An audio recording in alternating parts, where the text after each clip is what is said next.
जब मैं बहस कर रहा था तो मैंने खुद जज साहब से लास्ट फाइनल बहस जजमेंट पर मैंने इनमें फांसी की मांग की थी।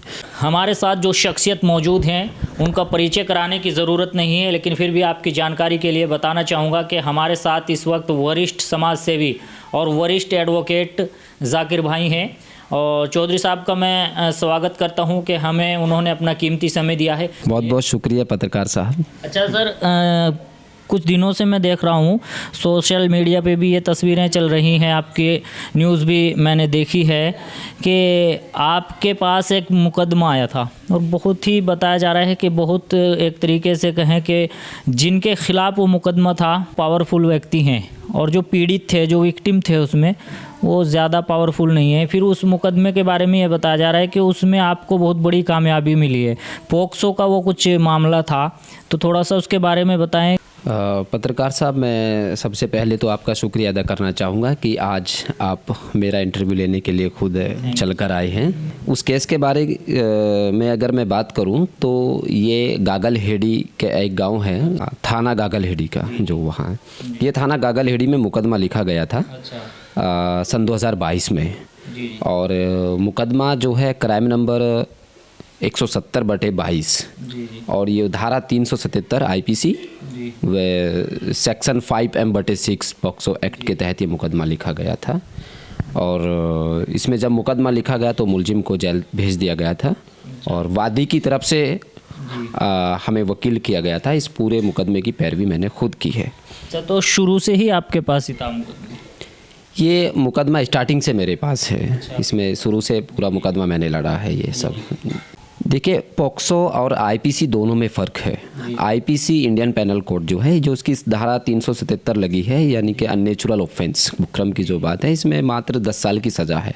लेकिन इसके साथ अगर पॉक्सो आता है तो पॉक्सो की धारा में अगर सज़ा ज़्यादा है तो IPC से अलग उस धारा में सज़ा दी जाती है जिसमें ज़्यादा सज़ा है, कम वाली को नहीं दी जाएगी। तो पॉक्सो की जो सेक्शन 5M/6 जो धारा है, ये वहाँ लगती है जहाँ बच्चे की उम्र जो है या बच्ची की 12 साल या 12 साल से कम की उम्र है, तो ये धारा लगती है। और इसमें जो कम से कम सज़ा है वो 20 साल की है, ज़्यादा से ज़्यादा पूरी उम्र की सज़ा है। और इससे लास्ट बिल्कुल जो फाइनल आप जाएंगे तो इम्प्रिजनमेंट फॉर लाइफ के बाद अगर आप बात करेंगे तो डेथ पेनल्टी यानी कि फांसी की सज़ा है का प्रावधान है इसमें। देखिए, स्टार्टिंग से मैं जो बात करूं, चार्जशीट इन सेम धाराओं में दाखिल हुई और इन सेम धाराओं में मुकदमा बना, चार्ज बना। चार्ज के बाद इसमें जो एविडेंस हुए तो जो फर्स्ट वादी है उसके जो पापा है उन्होंने ये मुकदमा लिखवाया था। जिस दिन की ये घटना है उसी दिन मुकदमा लिखा गया था, सेम 2 घंटे के बाद। तो चार्ज बनने के बाद जब गवाही पे मुकदमा है तो हमने इसमें जो वादी की गवाही कराई। उसके बाद इसमें कुछ फैसले की बात कही गई, बहुत ज़्यादा प्रेशर डाला गया क्योंकि जो पीड़ित है वो बहुत एक पुअर फैमिली से है। लेकिन ये सच्ची घटना होने के नाते हम लोगों को और पीड़ित को इसमें इंसाफ चाहिए था, पैसा नहीं चाहिए था। तो हम लोगों ने इसमें गवाही कराई, डॉक्टर की कराई, IO की कराई या FIR लेखक की कराई या और इसमें जो विटनेस थे उन लोगों की कराई। तो उसके बेस पे हम लोगों ने ये मुकदमा लड़ा पूरा। और फाइनली ये हुआ कि वादी के पास पैसा देने को भी नहीं था वकील को कि मैं इंसाफ लूँ। तो आजकल लोगों को लगता है कि पैसा जाएगा तभी हमें इंसाफ मिलेगा, लेकिन ऐसा नहीं है। मैंने इनको बोल दिया था कि मैं अपनी पूरी ताकत इस मुकदमे में लड़ाऊंगा और आपसे कोई पैसा नहीं लूँगा, आपको इंसाफ दिलाऊंगा। जब मैं बहस कर रहा था तो मैंने खुद जज साहब से लास्ट फाइनल बहस जजमेंट पर मैंने इनमें फांसी की मांग की थी कि इसमें ये एक तरीके का जो अपराध है, ताकि इससे दूसरे समाज के या समाज के लोगों को जो है आंखें खुलनी चाहिए, समाज को पता चलना चाहिए कि इस तरीके की घटना होती है तो उसका अंजाम क्या होता है। मैंने फांसी की सज़ा की मांग की है, जबकि वहाँ दूसरे पक्ष के वकील थे तो विपक्ष के, तो उन्होंने इसको बरी करने की बात कही थी जो है। तो मेरी तरफ से फांसी की मांग की गई थी, जबकि 20 साल की सज़ा और 20,000 रुपये का जुर्माना कोर्ट ने किया है। अच्छा, जो अभी आपने इसमें 20 साल की सज़ा दिलाई? जी, 20 साल की सज़ा इसमें हुई है। जी।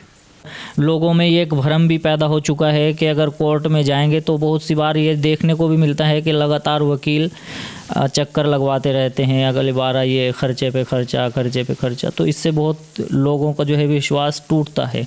तो इसके बारे में क्या कहना चाहेंगे? ऐसा है या फिर ये न्याय प्रक्रिया का एक हिस्सा है? देखिए, वकील जो चक्कर पे चक्कर लगवाता है ये लोगों का एक भ्रम हो सकता है, क्योंकि न्याय अगर बहुत जल्द आप लेना चाहेंगे तो कहीं ना कहीं किसी गलत को सज़ा हो जाए, वो एक अपने आप में सोचने का विषय है। वो भी एक फिर नाइंसाफ़ी होती है। हमारे यहाँ ये कहा जाता है कि हमारा कानून इंडिया का ये है कि जितना कठोर है उतना लचीला भी है, और उस लचीलेपन से पता चल जाता है कि ये जो घटना घटी है ये सही है या गलत है, पता चल जाता है।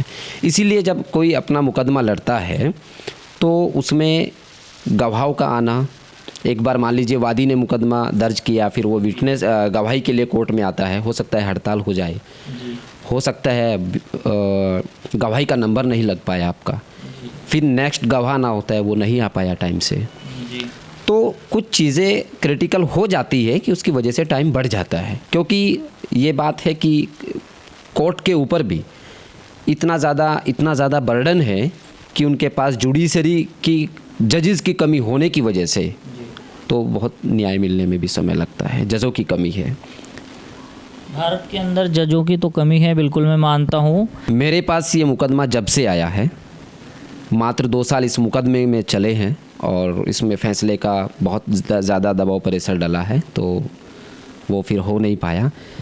तकरीबन 6 महीने या 7 महीने में मैंने इस मुकदमे को पूरे को ख़त्म किया और अपनी जीत हासिल की। इसमें वादी है, पीड़ित है, उसको बहुत जल्द इंसाफ मिला है और मैंने इसमें जीत हासिल की। और यही नहीं, जो और मुकदमे चल रहे हैं तो उसमें भी मैं अपनी पूरी मेहनत और जी जान से मेहनत करता हूँ और उसमें भी जीत हासिल करने की कोशिश। कैसे देखते हैं आप इस बड़ी जीत को? आप क्या कहना चाहेंगे इसके बारे में? किससे इसका श्रेय देते हैं? आपकी पढ़ाई, या वो आपकी मेहनत, संघर्ष आपका, या फिर माँ बाप का आशीर्वाद? किस तरीके से देखते हैं? देखिए, माँ बाप का तो आशीर्वाद है ही, आप जैसे लोगों की दुआ है। इस मुकदमे को जो मैंने देखा है, एक तो वकील की जो मेहनत होती है, क्लाइंट पैसा देता है वकील को, तो वो उस नज़रिए से मेहनत करे, या फिर आप पैसे से लालच न कर करके किसी को इंसाफ दिलाए, उस नज़रिए से आप मेहनत करें, दोनों में फ़र्क है। तो दूसरे मुद्दे पे भी बात करेंगे हम चौधरी साहब से। हम आपको बताना चाहेंगे कि थाना गागलहेड़ी का एक मुकदमा था एक गांव का, और पोक्सो एक्ट के तहत वो मुकदमा हमारे चौधरी साहब के पास गया। बहुत बड़ी कामयाबी उसमें हासिल की है और मुजरिम को जो है सज़ा दिलाने में एक बड़ी सफलता यहाँ कामयाबी यानी कहेंगे हम इसे हासिल की है। चौधरी साहब ने लगभग 20 साल की सज़ा हुई है उस मुकदमे में। 20 साल की सज़ा होना कोई कम नहीं है, एक अपने आप में बहुत बड़ी जीत है। तो बहुत बहुत शुक्रिया चौधरी साहब हमसे बात करने के लिए और अपना कीमती समय देने के लिए।